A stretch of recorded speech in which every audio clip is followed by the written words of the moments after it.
How you doing, ladies and gentlemen? Welcome to M.A.D Reactions. At last, we're back. So look, my loves, how you all doing? You all good? I hope the new year's starting and rolling as it should be.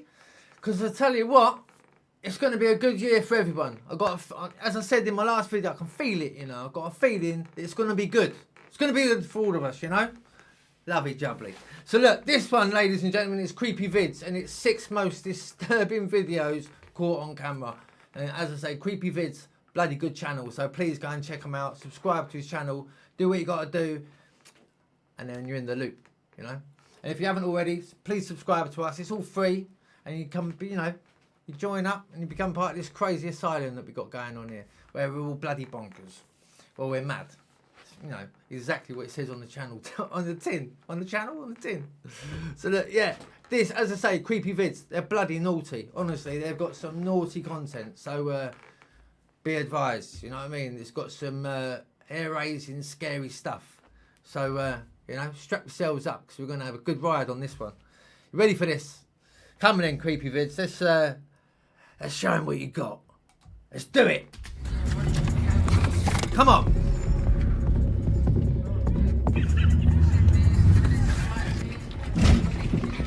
This is Darisha Bailey Vath, a 17-year-old from Rochester, Minnesota. What happened to her would change young lives forever and shake this small community to its core. It all started at 1:20 a.m. on Sunday, July 16, 2024, at Lakeside Veterans Memorial Park in Forest Lake. What began as tension between 2 groups of young people spiraled into a violent confrontation. Witnesses say both sides were armed, some with baseball bats, hammers, even a crowbar. Prosecutors say 20-year-old Dylan Simmons was playing hacky sack at the park that night when he sent a text message to Darisha's brother, Devin, telling him to come to the park to fight. A conflict between Simmons and Vath had been brewing for nearly 2 years. Darisha arrived at the park with her brother and friends, while Simmons and his passenger stepped out of their car holding hammers. Devin and his friend carried a baseball bat and a folding knife. Up to this point, both sides were escalating. As the fight began to wind down, Simmons returned to his car, and that's when everything changed. Simmons drives toward the crowd, narrowly missing the group standing just inches away. He crashes into the rear of Vaught's vehicle, nearly running over someone's foot and brushing against someone else's leg. Simmons backs up and accelerates again, this time hitting Vaught's sister, 17-year-old Darisha, driving over her with both front and rear tires before speeding away. Wow, I'm not going to rewind now. Bloody hell. Oh, shit. Oh, my God. Oh, my God. Oh, my God. Oh, my God. Oh, my God. Oh, fucking hell, man. That's a bit heavy, isn't it? Jesus Christ. What are you doing, you nut fruit? What are you doing?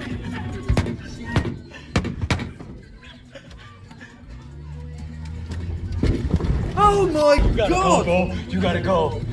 Oh, shit. Police and paramedics arrived within minutes. Bloody hell. They worked desperately to save her, but Darisha had suffered multiple fractures and a traumatic head injury. Oh, mate.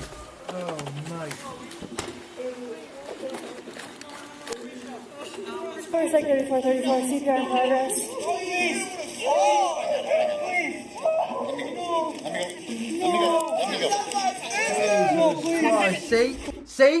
See?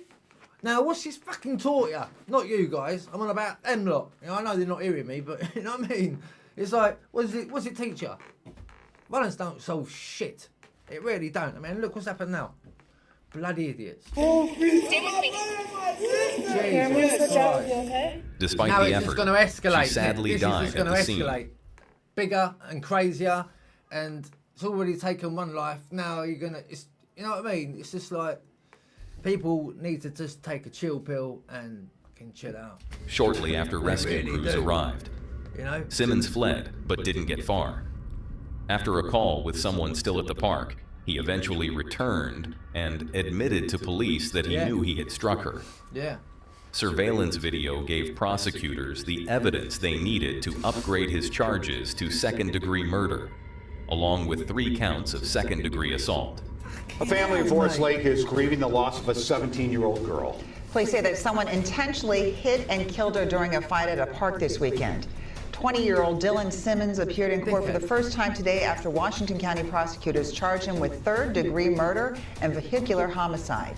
I mean, the man just got in his car, not drove off and get away from me, oh, chill out, you know what I mean? You're all probably a bit young, you've had too much to drink, you know what I mean? But, like, you know what I mean? She just drove home. Instead of that, he decided to use his car as a bloody ram. In December 2024, Simmons' trial began. Tensions were high. Poor girl. Outside the courtroom, the 2 families clashed, shouting at each other, even fighting at a nearby restaurant. Inside, the case centered on intent. Fighting again. After everything that's happened. Do you know what I mean? I know there's tensions are going to be high and all that, but seriously, after all that's happened, shouldn't that just be the... Nah, walk both sides away, you know what I mean? Prosecutors argued Simmons deliberately drove into the crowd. His family insisted he panicked when surrounded and never meant to kill anyone. No. But after 5 days, the jury reached its verdict. Simmons was found guilty of second-degree murder without intent, criminal vehicular homicide, and multiple counts of assault with a dangerous weapon. He was acquitted of murder with intent and now faces up to 40 years in prison, with sentencing scheduled from March 2025. For Darisha's family, the verdict brought some measure of justice, but it could never bring her back. She had been looking forward to graduating high school and dreamed of becoming a veterinarian. Now, her family is left only with memories, grieving a daughter and sister taken far too soon. A horrific scene for any family, to lose their daughters in such a way. But sadly, they are not the only ones. Let's take a look at the next video. And it's not just the young lady that passed on, you know, it's like the other family. I mean, their son, even though he was a whoop, do you know what I mean? They've lost him as well because he's now in the big house. So, no winners in violence, man. We've had a terrible accident here. Henry just got taken by a crocodile. Oh, Henry. Wow. I told you this. I told you. I'm stuttering now, aren't I? Hear that? Bloody hell. It's creepy vids for you, ladies and gentlemen. So, you know, be advised. This is, it's going to get a bit hairy. And a bit scary. On December 7th, 2010, tragedy struck deep in the heart of the Congo Basin. A world-class kayaker, Hendriki Koetsi, known to his friends as Henry, lost his life in one of the most dangerous rivers on Earth. Quickly, right, now, crocodiles, alligators, they're bloody huge monsters, yeah? Right? With big sharp teeth. That have a real powerful bite, wouldn't you say? Now, what the bloody hell are you doing getting in their waters with a kayak? Or a canoe? It's only shitty fiberglass, isn't it, that stuff? I mean, it's crocodile just, you know? You're gone, ain't you? Be like like a burrito in a bit of meat in a crusty roll, you know? Isn't it? Yeah. The Lualaba River in the Congo is untamed. Beneath its murky depths, massive Nile crocodiles wait silently for their next victim, while hippos charge without warning. Out here, far from civilization, help is hundreds of miles away. Oh no, was it a hippo? For Henry, though, danger was never something to avoid. It was something that made him feel alive. Born in a small village in South Africa, Henry grew up in the shadow of conflict. His father fought in the border wars, and as a child, Henry often hid under his bed as artillery shook the family home. Perhaps those early experiences shaped his path, because as an adult, he became one of Africa's most daring explorers, leading expeditions across the Nile and gaining a reputation as one of the greatest kayakers of his generation. Okay, yeah, I'm going to hear you in a minute, mate, but hang on. Your kayak's made of bloody plastic. You know? I wouldn't do it if it was made of metal. I wouldn't do it. Not with them alligators and crocodiles. They're like fucking, what, 18 foot long, some of them? Well, maybe not that long sometimes, maybe they are. But I mean, look at the size of them. Put Hendry up there not only with the greatest kayakers of all time, but the greatest explorers of all time, you know. People that you only read about in books. By late 2009, two American Indiana kayakers, Ben Stooksbury and Chris Korbulix, asked him to guide them through unexplored tributaries of the Congo. Henry couldn't resist. He agreed to join what would be his final expedition. The team knew the dangers. Locals warned them of crocodiles that had developed a taste for human flesh during years of war, when thousands of bodies had been dumped into the river. In one village, people told them that Hang on, sorry, what was that? We'll start again. That had developed a taste for human flesh during years of war, when thousands of bodies had been dumped into the river. Oh, God. In one village, people told them they had lost more than 100 lives to crocodiles in just 2 decades.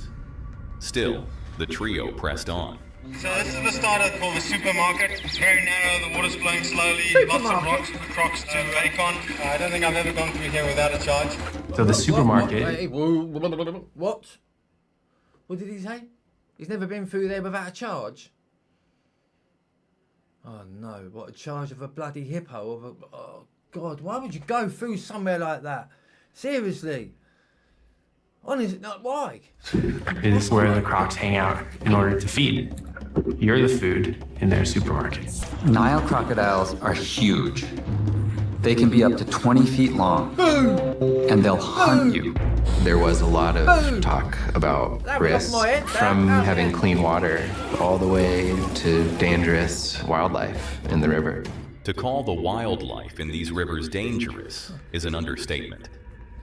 It's estimated that crocodiles claim between 300 and 1,000 lives across Africa each year, a number that many believe is far higher, hidden by the vastness of rural villages and the lack of official records.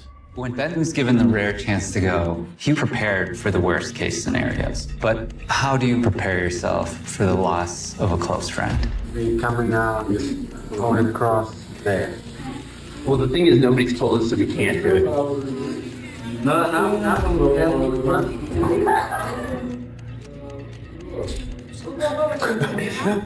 With Hendry as their guide, the trio began their 2-month-long expedition. Henry was the guide. He was the guide, man. Bloody hell. Shit. Totally up shit creek without a paddle. Their starting point was Uganda, where they'd paddle through the White Nile in Murchison Falls National Park.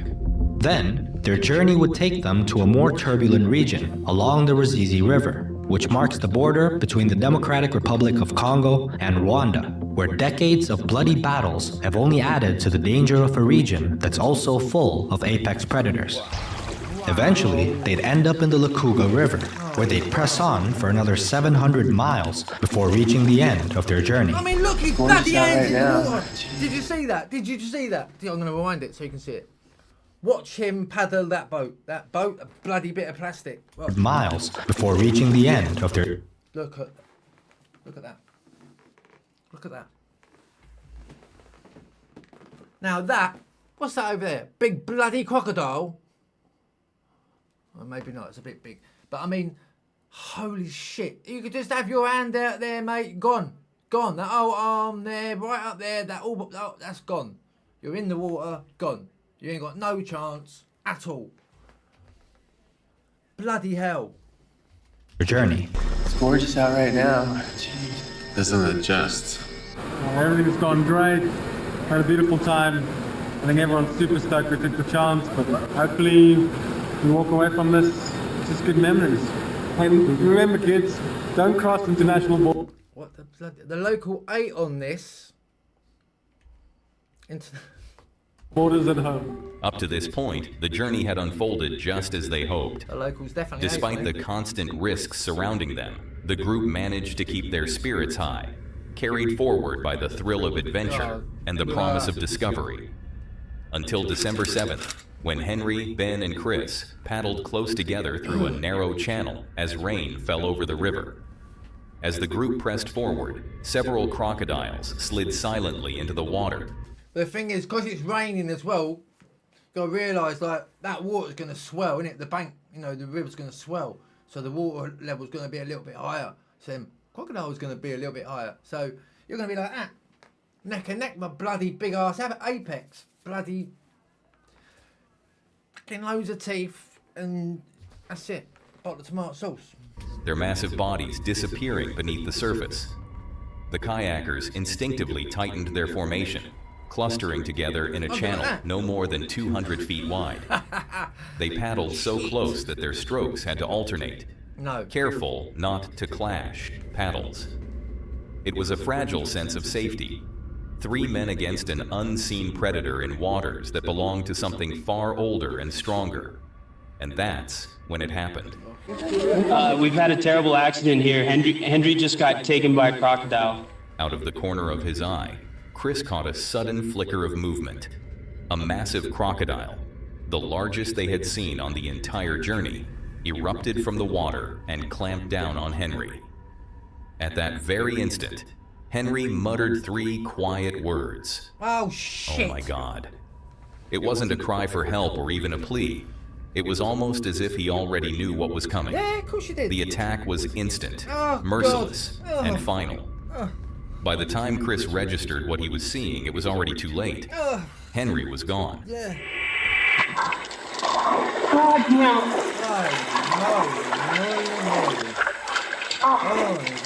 Get out of the water then, John. Oh, good. You know what? The bloody boat would be going along that water so quick, you wouldn't even see the bloody water. You'd just see the oars like that. Like, they'd be running along the water with the fucking oars. I'm telling you. So I tell you, god damn, if it did get me, I'd give the son of a bitch a hell of a stomachache. Oh, Henry. Fuck. The crocodile took him right out of his boat. Hey, no, What are you doing? What are you doing? Wait. What are you doing, mate? I saw. What was he going to do? Surely he wasn't going to get in the water and go and look for him. No. Something happened. Saw it come out of the water. It was big. I mean, his head was half the size of that kayak. It was massive. We got him by the shoulder. Yeah, it was just like, it was right up there. Ben and Chris raced to a nearby village for help, but for the locals, hardened by years of losses to crocodiles, there was no option of entering the river. To them, it was a death trap. Yeah. In the end, Henry's body was never recovered. I mean, For look Henry's at walking through that there. Can you still look? No, where you gone? Oh, I missed it. See the big grass? No. Partner, Juliana Boring, the loss was devastating. She had been planning to fly to Uganda to begin a new life with him at the end of that year. Yes, sir. Instead, she was left with grief, but also with Henry's legacy. In the end, Henry died doing exactly what defined him, pushing into the unknown in a river that demanded the ultimate price. His story is both a cautionary tale of nature's power and a tribute to a man who lived his life on the edge of it. That is bloody mental, And it seems mate. crocodiles are not the only animals we need to Mental. fear, because what happened in a Dutch zoo in 2005 was something no one could have expected. R.I.P. Henry. It was a warm spring morning in Rotterdam. Oh, wow. Look at Families the size filled of Diergaarde it. Blijdorp Zoo. Children pressed against the glass. And the air carried that calm excitement that always lingers when wild animals are so close. I do love silverbacks. I really do love a big ass gorilla like that. But my God, can you imagine the power of it? Boy. Hey? Among the many enclosures, one in particular drew constant attention. Huge. The gorillas.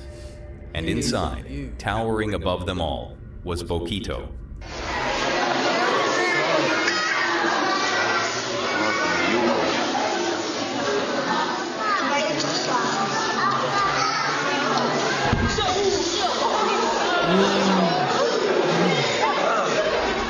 Bokito was not just any gorilla.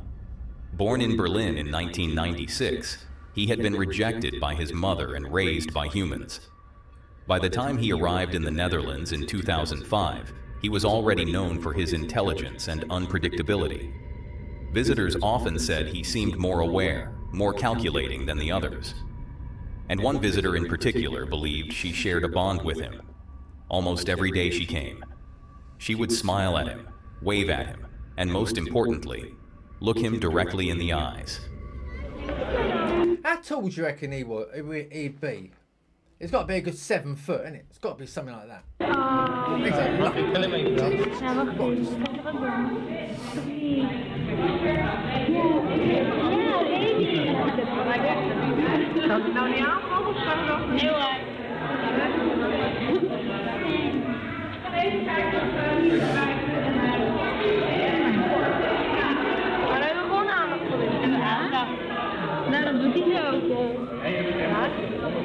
Is he smiling or what?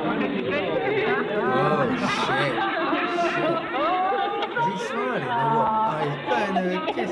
Oh. Doe toch geen pijn wat te doen. Nee, dat stel ik je nou. He's sticking his tongue out. Look at that. Nou, kijk eens.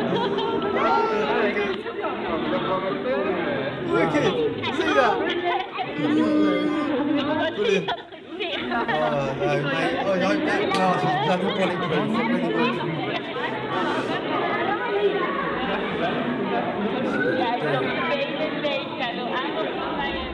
To her, it felt like friendship.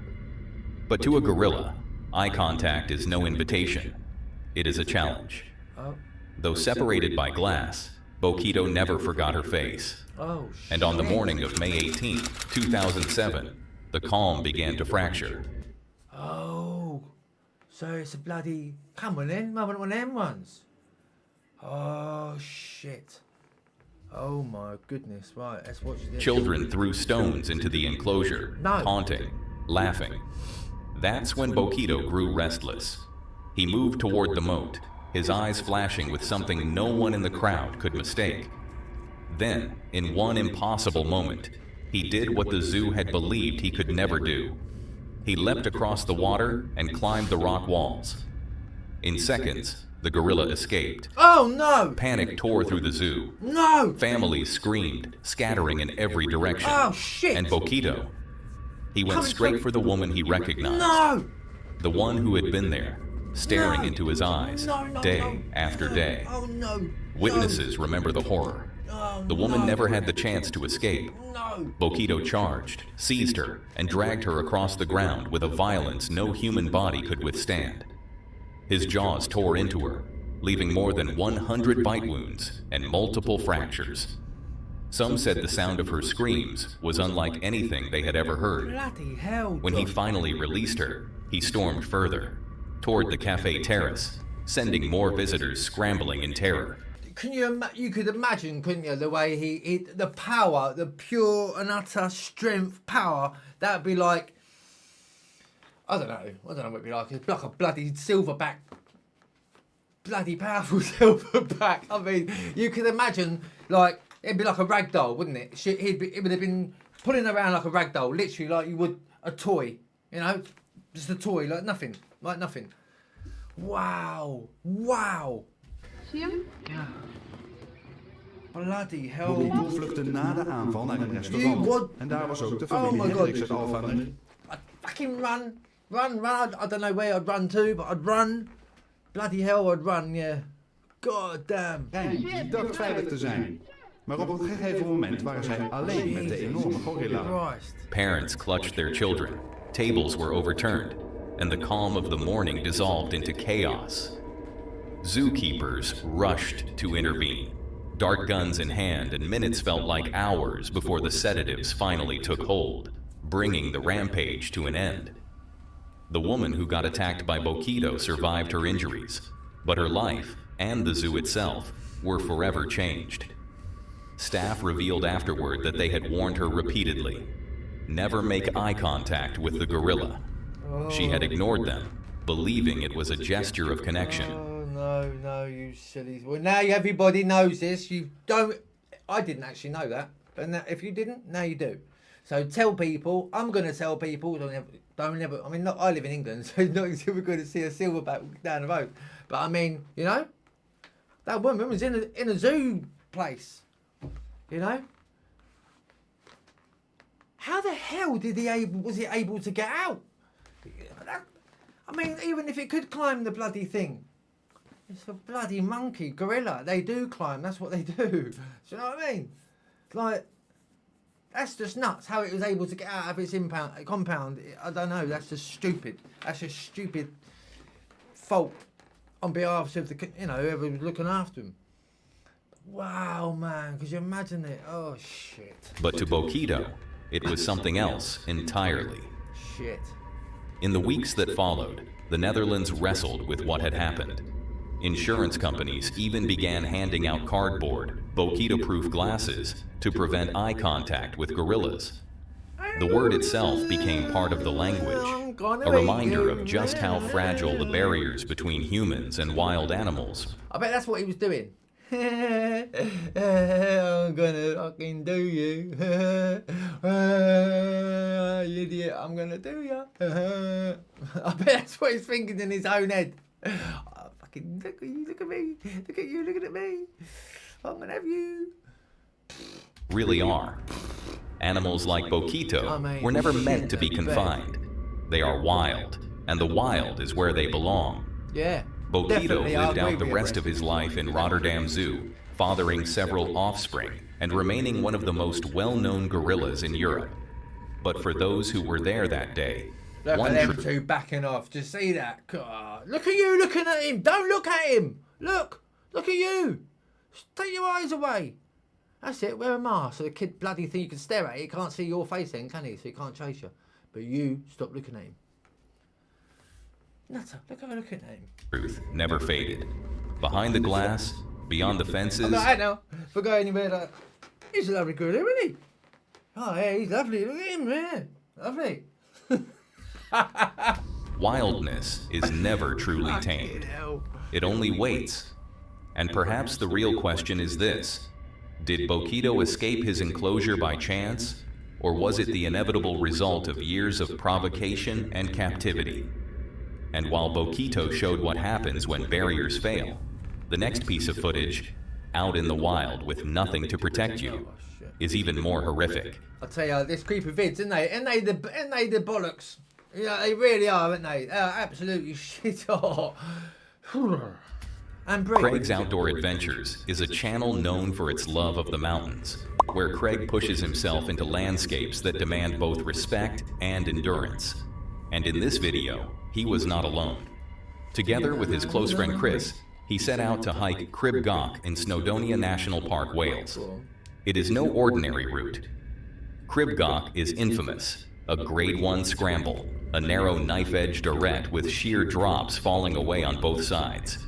For climbers, it's a test of nerve and precision. For those unprepared, it can be fatal. And sadly for Craig and Chris, this would become their final adventure together. Okay guys, we're back out on another adventure. Me and Chris, we've travelled up to Snowdonia. Just took about 3.5 hours to get here.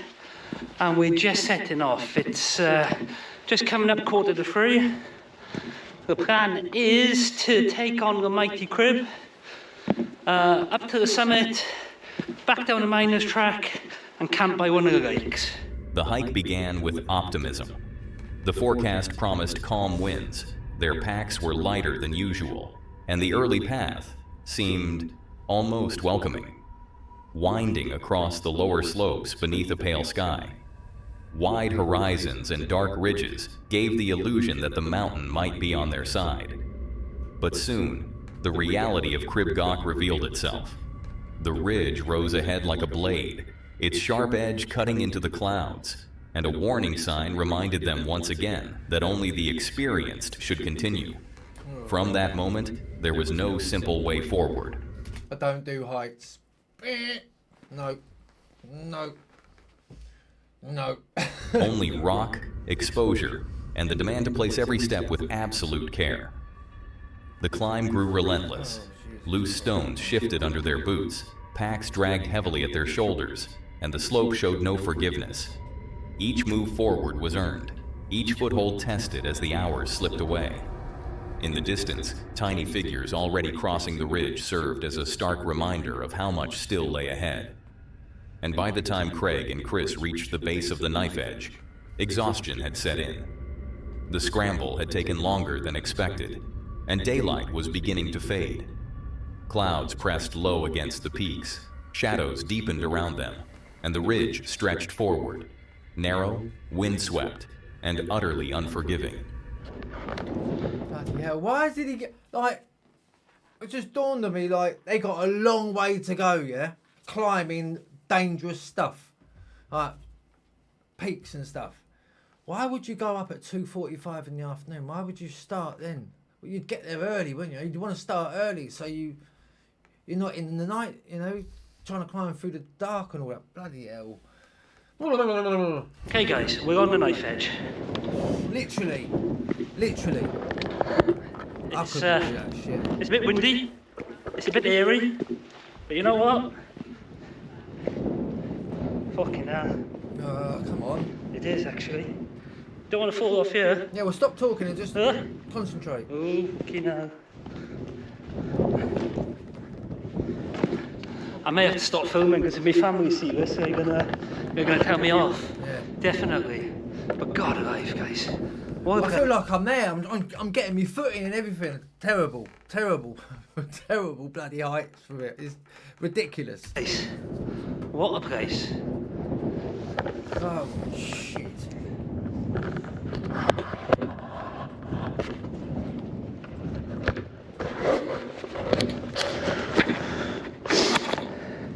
Right, let's get over the ridge. Do you know what? This actually looks like a ridge I saw on another video only a few days ago.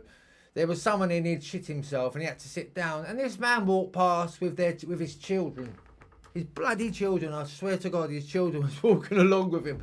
Mate, I wouldn't be sat down, I'd be laying down like that, holding it with my arms and legs. Couldn't deal with that. No. Hell, I mean, look how you know? God, I say I don't want to fall. Yeah. I say, as I trip. Okay. Just put the camera down, man. Can we help you with this?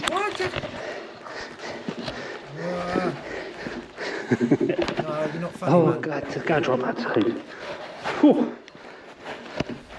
Why on bloody earth would you have a pole with your, you know, with your camera in the, what they call them, bloody selfie stick things?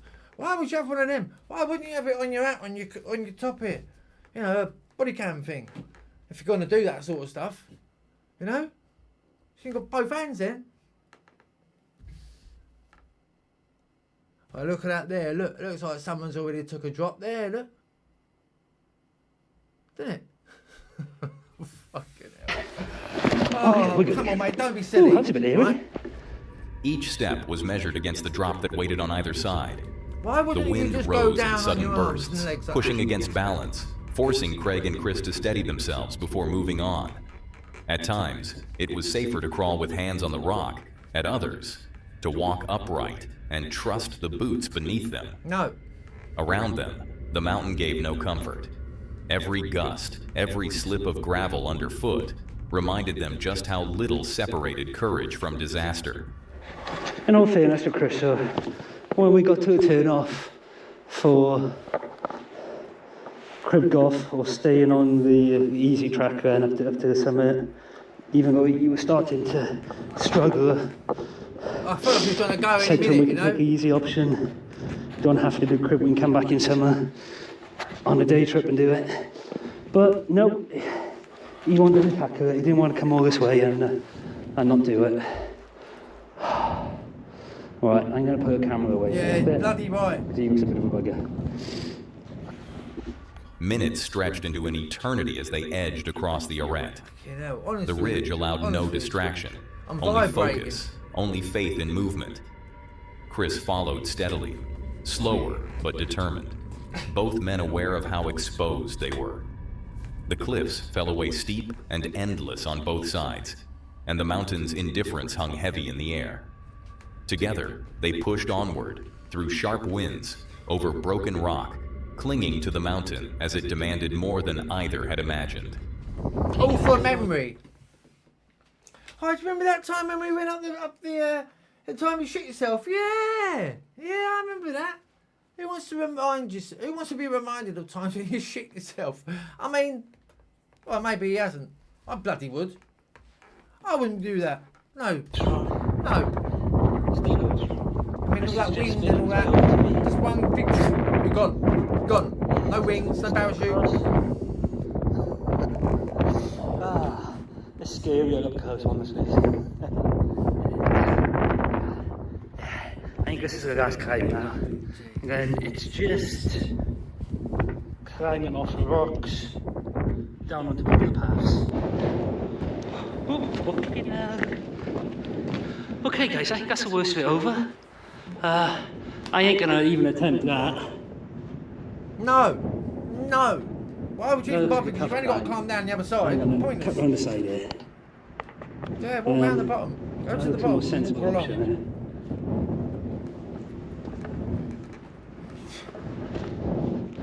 People like to make things hard, don't they? They really do. Wind's getting up. Clouds coming down. And that looks a tough climb. And I'm not fancying it now. Oh, do I? No. Not when as I'm walking with bits of blood all over the rocks. That's not a good sign either. That's a bit scary. Where's Chris gone? We've lost him. See? There you go. He's lost him. He's the one down there that's took a drop. Bet you. Stopping and taking photos. Oh. Okay, guys. That's the knife edge complete. Crib goth complete. Just got to go down this little spin you around. Just got to get down there. Why have we got to go down there for? And then we're onto the main path then. Okay. At last, they cleared the ridge, relief breaking through exhaustion. The knife edge was behind them, and ahead lay the main summit path. For a brief... That's him. Look, that's people there. There's people there. Jesus Christ. Moment, spirits rose. The hardest section was done, and joy returned as they moved toward Snowdon's towering peak. Section was done, and joy returned as they moved. That's not another person there, is it? No, it's not, is it? Toward Snowdon's towering peak. I tell you. But mountains are never finished testing those who climb them. It wasn't long after that sadly Chris took a bit of a fall that resulted in him falling quite a significant distance. And sadly Chris broke his leg. Succeeds. Can't get my words out. He broke his leg. Chris's injuries, he couldn't recover from, so. Oh, you're fucking joking. Chris lost his life. Oh shit! Shit, Chris. Shit. On Snowdonia, on the Sunday the 24th of March. So, as you can imagine, myself and this family and any dude who knew Chris are completely devastated. Wow, man. Wow. This is what happens when you climb stupid bloody places. You know what I mean? Just don't do it. What's the point now? Look now. Now look what's happened. Bloody hell. And bloody hell. I don't really know what to say. Just rest in peace, buddy, until we meet again. Bloody hell. Craig had stood alone on the ridge, devastated. What began as a shared adventure had ended in unimaginable loss. That wasn't what I was The mountain had given them views, challenge, and fleeting triumph. But in the end, it demanded the highest price. And so, the hike of Crib Goch became not just another video, but a final memory of friendship. Chris's name now lives in the echoes of Snowdonia, carried on the wind that cuts across the ridge they had braved together. Some places test courage. Others reveal the fragility of life. Crib Goch does both. And for Craig, it will forever remain the mountain where he lost his friend. It's sad to see that people's lives can end while doing what they love most. But what if it wasn't passion that took them, but a sudden and tragic accident? That's exactly what you're about to witness in the next video. See what I mean with this bloody Creepy Vids? Honestly. Mental, weren't they? Mental. It happened in Russia. On a cold Sunday morning, a mother sat quietly on a bench, her child resting peacefully in a stroller beside her. The moment seemed calm, until a horrifying scene unfolded before her eyes. Oh!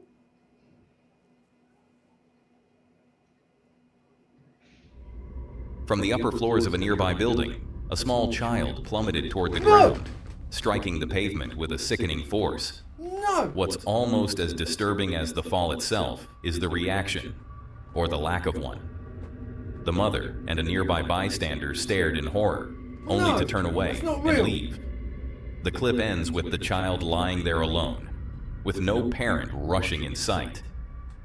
Had a window been left open, how could such a young child end up falling from above, completely unsupervised? These are questions that continue to haunt those who saw the footage. The video spread quickly online, sparking outrage. Thousands of viewers condemned not only the parents, but also the bystanders, shocked that anyone could witness such a tragedy and do nothing. Only later did some attempt to downplay the horror, suggesting that what had fallen wasn't a child at all, but a simple plastic bag caught in the wind. Yet that explanation collapses the moment you watch closely. The movements are too heavy, too final, too painfully real. So what do you believe? Was this a tragic accident involving a child? Or just a bag mistaken for something far worse? Let me know your thoughts in the comments. It's shocking how a peaceful moment can take such a horrific turn, and the same can be said about the next video. On the morning of November... That wasn't real. I think it was a toy, like a doll. That's what I reckon that was. You reckon that was a doll? It looked like a doll, didn't it? You know? I think it was a doll because any human being see a real baby that happened to... You wouldn't walk away. You wouldn't, would you? You just wouldn't. So if it was a doll, you would, wouldn't you? You'd say, fucking silly git. You gave me a heart attack. You know what I mean? Like, I don't believe that. I think it was a doll. Yeah. November 7th, 2022, professional fisherman Matthew Gorn set out for what he thought would be a routine trip off the coast of Port Augusta, South Australia. The water was calm, the sky bright, and about 10 kilometers offshore, he let his kayak drift as he cast his line. Fishing from a kayak was nothing new to him. It was a way to clear his head, to work in silence with only the sea for company. But that silence would not last. Wow. The first sign was subtle, an unease in the water, as if something large was shifting beneath the surface. At first, Matthew thought little of it. The Spencer Gulf is home to countless marine creatures, from dolphins to rays, and odd movements below the waves were part of the territory. But within moments, that calm dissolved into something far more terrifying.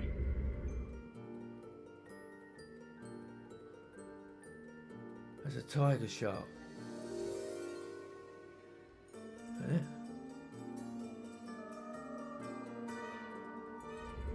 From the depths, a great white shark breached, lunging directly at his kayak paddle. Shock hit instantly. This wasn't a distant sighting or a harmless fin slicing through the water. The shark was here, towering beside him, striking with precision, testing the fragile barrier between predator and man. Get out of the water, man! Why wouldn't you get out of the water? Please. Please. Jesus Christ, For minutes mate. that felt like hours, the shark circled, its shadow moving just beneath the kayak. Every creak of the paddle, every shift in balance, seemed to draw its attention. I'm going to the box. Wow, mate. You need that. Matthew's GoPro captured the moment in unflinching clarity, Bloody showing wow. a man caught between terror and awe, gripping his paddle with the knowledge that one wrong move could end it all. And then, as suddenly as it appeared, the shark turned. With a slow sweep of its tail, it vanished back into the depths, leaving the ocean deceptively calm once more. The silence was deafening. Later, recounting the ordeal, Matthew admitted that he had been stupid to head out without a shark shield, a device designed to repel predators with electrical pulses. He knew just how close the encounter had come to disaster. For those who watched the footage, the debate lingers. Was the shark attacking, mistaking the paddle for prey? Or was it simply curious, investigating the unfamiliar shape above? Whatever the case, one fact is undeniable. Matthew escaped unharmed, but the memory of that breach, the sight of those jaws lunging from the depths.